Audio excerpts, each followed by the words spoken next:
Hello friends, welcome to Pappa's kitchen. இன்னைக்கு நம்ம கிச்சனில் ரொம்ப ஒரு ஹெல்தியான 3 விதமான ரெசிபிஸ் பார்க்க போகிறோம். என்னதான் விதவிதமாக ருசியாக மைதா பயன்படுத்தி நிறைய ஸ்நாக்ஸ் செஞ்சாலும் அதிகமானவங்க கமெண்டில் கேட்குறது கோதுமை பயன்படுத்தி சொல்லித்தாங்க. கோதுமை, நாட்டு சர்க்கரை, வெல்லம் இந்த மாதிரி ஹெல்தியான ரெசிபிஸ் வேணும் அப்படிங்கிறது தான். கண்டிப்பாக முடிஞ்ச வரைக்கும் மைதாவை அவாய்ட் பண்ணிக்கிறது நல்லது. ஆனால் எப்போவாவது ஸ்நாக்ஸுக்காக நம்ம ட்ரை பண்ணும்போது ஓகே தான். ஆனால் நம்ம வீட்டில் அதிகமாக செய்யக்கூடிய ஸ்நாக்ஸ் ரெசிபீஸ்க்கு மோஸ்ட்லி கோதுமையை பயன்படுத்துங்க. ஸோ அந்த விதத்தில் நாம் இன்னைக்கு பார்க்க போகிறது 3 விதமான கோதுமை மாவு பயன்படுத்தி செய்யக்கூடிய ஒரு சுலபமான ரெசிபீஸ். அதில் முதல் ரெசிபி ஒரு அருமையான ஸ்நாக்ஸ், நீங்கள் பிரேக்ஃபாஸ்ட்டாக கூட பயன்படுத்திக்கலாம். ரெண்டாவது ரெசிபி ஒரு சூப்பரான ஸ்நாக்ஸ், நீங்கள் ஒரு வாரம் வரைக்கும் கூட ஸ்டோர் பண்ணி வச்சு சாப்பிடலாம். அண்ட் மூணாவது ரெசிபி ரொம்ப ஒரு சுவையான பிரேக்ஃபாஸ்ட். எப்போதும் இட்லி தோசைன்னு அழுத்து போய் செய்யாமல் ரொம்ப சுலபமாக ஒரு ஹெல்தியான பிரேக்ஃபாஸ்ட்டை தான் பார்க்க போகிறோம். ஸோ 3 ரெசிபியுமே ரொம்ப சூப்பராக இருக்கும். மூணாவது பிரேக்ஃபாஸ்ட்டும் ரொம்ப அட்டகாசமாக இருக்கும். ஸோ வீடியோவை மிஸ் பண்ணாமல் ஸ்கிப் பண்ணாமல் முழுசாக பாருங்கள்.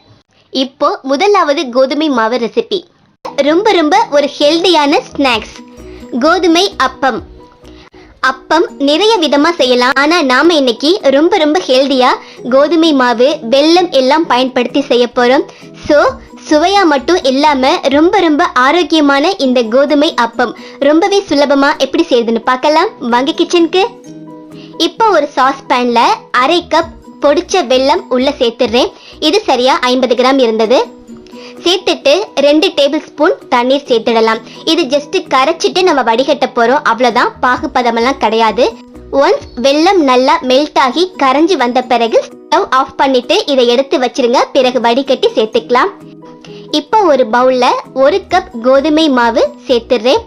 கூடவே 1 டீஸ்பூன் மைதா, 1 டீஸ்பூன் அரிசி மாவு, 1 டீஸ்பூன் ரவை சேர்த்துட்டு தேவையான அளவுக்கு உப்பு, நான் 1/2 டீஸ்பூன் சேர்க்கிறேன். கொஞ்சமாக ஒரு பிஞ்ச் பேக்கிங் சோடா, 1/2 டீஸ்பூன் ஏலக்காய் பவுடர் சேர்த்துட்டு ட்ரை இன்க்ரீடியன்ட் எல்லாத்தையும் நல்லா கலந்து விட்டுருங்க. நல்லா மிக்ஸ் பண்ண பிறகு நாம் கரைச்சி எடுத்திருக்க வெல்லம் இருக்கு இல்லையா, அதை வடிகட்டி உள்ள சேர்த்துடலாம். சேர்த்துட்டு 1/4 கப் அளவுக்கு காய்ச்சி ஆற வச்ச பசும்பால் உள்ள சேர்த்துடுறேன். எல்லாத்தையும் சேர்த்துட்டு நல்லா கலந்து விட்டுருங்க. இப்போ இது இந்த அளவுக்கு கெட்டித்தன்மையோட இருக்கு. ஸோ ஒரு 1/4 கப் அளவுக்கு தண்ணீர் சேர்த்துக்கலாம். தண்ணீர் ஒரு மொத்தமா சேர்த்துடாதீங்க, கொஞ்சமா சேர்த்து கலந்து விட்டு பாருங்க. ரொம்ப தண்ணீரா இருந்ததுன்னா அப்பம் உப்பி மேலெலும்பி வராது. ரொம்ப கெட்டியா இருந்ததுன்னா ரொம்ப ஹார்டாயிரும். ஸோ கொஞ்சமா தண்ணீர் சேர்த்து இந்த மாதிரி பதத்துக்கு கரைச்சி எடுத்துக்கங்க. இதுதான் சரியான பக்குவம். ஒரு கடாயில ஆயில் ஹீட் பண்ணிட்டு 1 குழிக்கரண்டி அளவுக்கு மாவு எடுத்து உள்ள சேர்த்துருங்க. அடுப்பு மீடியம் ஃப்ளேம்ல இருக்கட்டும். ஹை ஃப்ளேம்ல வச்சிட்டீங்க அப்படின்னா வெளியில செவந்து வந்துடும், உள்ளுக்குள்ள கோதுமை மாவு வேகாது. உள்ள சேர்த்துட்டு நம்ம பூரிக்கெல்லாம் ஆயில் எடுத்து மேல விடுவோம் இல்லையா, உப்பி வர்றதுக்கு, அந்த மாதிரி லேசா ஆயில் எடுத்து விடுங்க. நல்லா உப்பெல்லாம் வந்துடும். இப்போ அப்பம் நல்லா மேலெலும்பி வந்த பிறகு பெரட்டி போட்டுருங்க. 2 பக்கமும் ஈவனா வெந்து நல்லா செவந்து வந்துடும். பபிள்ஸ் எல்லாம் அடங்கிய பிறகு நல்லா வெந்து வந்த பிறகு இதை அப்படியே எடுத்து ஒரு பிளேட்டுக்கு மாத்திரலாம். இதே மாதிரியே எல்லாத்தையும் செஞ்சு எடுத்துருங்க. அடுப்பு ரொம்ப லோ ஃப்ளேம்ல இருந்தா ஆயில் குடிக்கிற மாதிரி இருக்கும். ஸோ மீடியம் ஃப்ளேம்ல வச்சுட்டு ட்ரை பண்ணுங்க.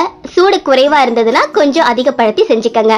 அண்ட் இன்னொரு முக்கியமான விஷயம், சில நேரம் மாவு எடுத்து ஆயில்ல சேர்த்ததும் பிரிஞ்சு வர மாதிரி இருக்கும். வெல்லம் கொஞ்சம் அதிகமாயிருச்சு அப்படின்னா இந்த மாதிரி பெரிய சான்சஸ் இருக்கு. ஸோ கூட கொஞ்சமா கோதுமை மாவு 1 டேபிள் ஸ்பூன் அளவுக்கு சேர்த்துட்டு கலந்துட்டு செஞ்சீங்கன்னா இந்த மாதிரி நல்ல குண்டு அப்பம் ரெடி ஆயிடும். அவ்வளவுதான், நம்மளுடைய ஹெல்தியான கோதுமை அப்பம் ரொம்ப சுலபமா ரெடி பண்ணிட்டோம். கோதுமை மாவு, வெல்லம் பயன்படுத்தி ஸ்நாக்ஸ் ரெசிபி சொல்லுங்க அப்படின்ட்டு நிறைய பேர் அடிக்கடி கமெண்ட்ல கேட்டுட்டே இருப்பீங்க. கண்டிப்பா உங்க எல்லோருக்கும் ரொம்ப பிடிச்ச மாதிரி இருக்கும். ஸோ மிஸ் பண்ணாம நீங்களும் இதே மெத்தட்ல வீட்டில் செஞ்சு பார்த்துட்டு எப்படி இருக்குன்னு கமெண்ட்ல சொல்லுங்க. இப்போ ரெண்டாவது கோதுமை மாவு ரெசிபி, ரொம்பவே சுவையான சுலபமான இந்த ஈவினிங் ஸ்நாக்ஸை ரொம்ப ஹெல்தியா எப்படி செய்யறதுன்னு பார்க்கலாம் வாங்க கிச்சனுக்கு. இப்போ ஒரு பவுல்ல 2 முட்டை ஆட் பண்ணிடுறேன். கூடவே 1/2 கப் அளவுக்கு நாட்டு சர்க்கரை நான் சேர்க்கிறேன். இதுக்கு பதிலாக நீங்க வெல்லம் அல்லது ஒயிட் சுகர் கூட சேர்த்துக்கலாம். இப்போ இதுல 1/4 டீஸ்பூன் ஏலக்காய் தூள், 1/4 டீஸ்பூன் உப்பு சேர்த்துட்டு ஒரு ஃபோர்க் வச்சு நல்லா கலந்து விட்டுருங்க. அந்த முட்டையிலேயே நாட்டு சர்க்கரை, சுகர் எல்லாம் நல்லா கரைஞ்சி வர மாதிரி கலந்து விட்டுருங்க. நீங்க முட்டை சாப்பிட மாட்டீங்க அப்படின்னா கீழே கமெண்ட்ல கேளுங்க. முட்டை இல்லாம இந்த ரெசிபியை எப்படி செய்யறதுன்னு தனியா வீடியோ போடுறேன். இப்போ இதுல 1 கப் அளவுக்கு கோதுமை மாவு சேர்க்கிறேன். சேர்த்துட்டு ஃபோர்க் வச்சே நல்லா கலந்து விட்டுருங்க. இந்த அளவுக்கு மிக்ஸ் பண்ண பிறகு நீங்க கைகளாலேயே பிசைய ஆரம்பிச்சிடலாம். நார்மலா நம்ம சப்பாத்தி பூரிக்கு பிசைவோம் இல்லையா, அந்த மாதிரி பிசைஞ்சு இந்த மாதிரி கொண்டு வந்துருங்க. ரெடியா இருக்கு. இப்ப கைகள்ல நெய் அல்லது ஆயில் கொஞ்சம் அப்ளை பண்ணிட்டு இதுல இருந்து ஒரு பால் ஷேப்ல எடுத்துக்கிறேன். நல்லா உருட்டி எடுத்துட்டு இந்த மாதிரி கைகள்ல வச்சு ஒரு பிரஸ் கொடுத்துருங்க. சின்னதா விரல் வச்சு சென்டர்ல ஒரு ஹோல் கொடுத்துடலாம். நம்ம அதிரசம் மெதுவடைக்கெல்லாம் செய்வோம் இல்லையா, அந்த மாதிரி. இப்ப ஆயில்ல ஃப்ரை பண்ணிடலாம். ஆயில் வந்து ஹை ஃப்ளேம்ல வச்சு நல்லா சூடு வந்த பிறகு மீடியமான ஃப்ளேம்ல வச்சுட்டு இதை உள்ள சேர்க்கலாம். ஒரு மிதமான தீயில 1.5 நிமிஷம் அப்படியே இருக்கட்டும். கீழ்பாகம் லேசா செவந்து வந்த பிறகு இதை பிரட்டி போட்டுடலாம். இப்போ 2 பக்கமும் நல்லா செவந்து வெந்து வந்த பிறகு இதை ஒரு பிளேட்டுக்கு மாத்திருங்க. இல்ல நீங்க டெய்லி ஸ்நாக்ஸ்க்காக குட்டி பசங்களுக்கு செய்றீங்க அப்படின்னா இந்த மாதிரி குட்டி குட்டியா செய்யலாம். ஒரு குட்டி பால் எடுத்து கைகளில் பிரஸ் கொடுத்துட்டு நடுவில் சின்னதாக ஒரு ஹோல் கொடுத்து எடுத்துக்கோங்க. இதே மாதிரியே ஒரு பிளேட்ல அடுக்கி வச்சாச்சு. இப்போ ஃப்ரை பண்ண ஆரம்பிக்கலாம். ஒரு மிதமான தீயில ஆயில் இருக்கட்டும். எல்லாத்தையும் உள்ள சேர்த்துட்டு குறைவான தீயில 1.5 நிமிஷம் அப்படியே இருக்கட்டும். மேலே பபிள்ஸ் எல்லாம் அடங்கி வரும்போதே ஓரளவுக்கு வெந்து வந்திருக்கு நம்ம கண்டுபிடிச்சிடலாம். ஸோ கீழ்பாகம் நல்லா செவந்து வந்த பிறகு இதை திருப்பி போட்டுருங்க. 2 பக்கமும் நல்லா குக் ஆகி வந்ததும் இதையும் ஒரு பிளேட்டுக்கு மாத்திரலாம். அவ்வளவுதான், நம்மளுடைய சூப்பரான ஹெல்தியான ஸ்நாக்ஸ் கோதுமை மாவு நாட்டு சர்க்கரை பயன்படுத்தி ரொம்ப ரொம்ப ஹெல்தியா செஞ்சிருக்கோம்.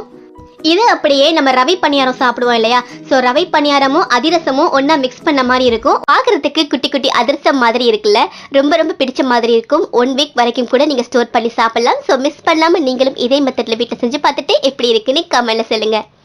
இப்போ 3வது கோதுமை மாவு ரெசிபி. ரொம்ப ரொம்ப ஒரு ஹெல்தியான பிரேக்ஃபாஸ்ட். கண்டிப்பா நம்ம வீட்டு குட்டி பசங்களுக்கு கொடுக்கக்கூடிய ஒரு அருமையான ஹெல்தியான பிரேக்ஃபாஸ்ட்டை ரொம்ப ரொம்ப சுவையா அதே நேரத்துல ரொம்பவே சுலபமா எப்படி செய்யறதுன்னு பார்க்கலாம். வாங்க கிச்சனுக்கு. இப்போ ஒரு பவுல்ல 1 கப் அளவுக்கு கோதுமை மாவு சேர்க்கிறேன். சேர்த்துட்டு கொஞ்சமா தண்ணீர் சேர்த்து நல்லா கரைச்சி எடுத்துடலாம். ரொம்ப தண்ணீராவும் ஆயிடாம ரொம்ப கெட்டியாவும் இல்லாம இந்த மாதிரி பதத்துல கட்டிகள் இல்லாம கரைச்சி எடுத்துக்கங்க. இப்போ இதுல ரொம்ப பொடியா கட் பண்ண பாதி பெரிய சைஸ் வெங்காயத்தை உள்ள சேர்த்துடலாம். கூடவே ஒரு சின்ன சைஸ் உருளைக்கிழங்க பூவா கேரட் மாதிரி துருவி எடுத்திருக்கேன். அதை உள்ள சேர்த்துட்டு ஒரு சின்ன சைஸ் கேரட் அதையும் பூவா துருவிட்டு உள்ள சேர்க்கிறேன். இப்போ இதுல 3 டேபிள் ஸ்பூன் தேங்காய் துருவல் சேர்த்துடலாம். பொடியா கட் பண்ண கொஞ்சம் மல்லி இலைகள், குட்டி குட்டியா கட் பண்ண ஒரு பச்சை மிளகாய், 1 டீஸ்பூன் மிளகாய் தூள். குழந்தைங்களுக்கு கொடுக்கறனால பச்சை மிளகாவை குறைச்சிட்டு மிளகாய் தூள் சேர்த்துக்கங்க. 1.5 டீஸ்பூன் கரம் மசாலா. கரம் மசாலா முழுக்க முழுக்க ஆப்ஷனல் தான், வேணானா ஸ்கிப் பண்ணிக்கங்க.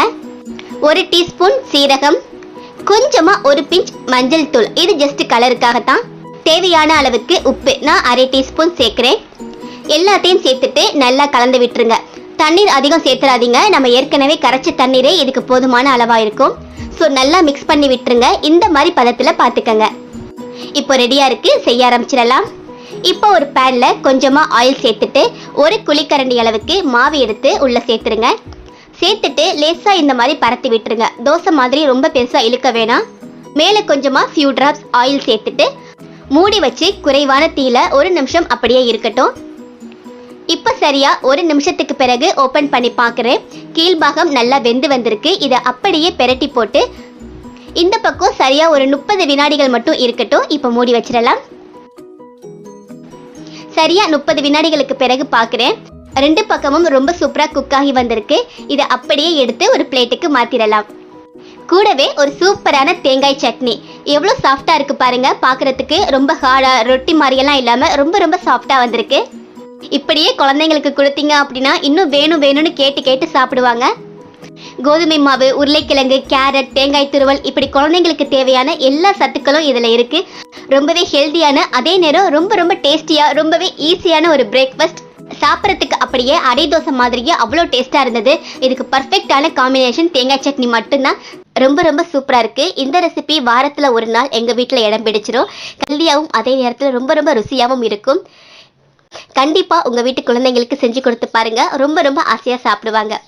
ஓகே ஃப்ரெண்ட்ஸ், இந்த 3 விதமான கோதுமை மாவு ரெசிபியும் உங்களுக்கு பிடிச்சிருக்கும் நம்புறேன். குறிப்பா இந்த பிரேக்ஃபாஸ்ட்டும் ஃபர்ஸ்ட் சொன்ன ரெசிபிஸ் அந்த கோதுமை அப்பமும் எனக்கு ரொம்ப ரொம்ப பிடிக்கும்.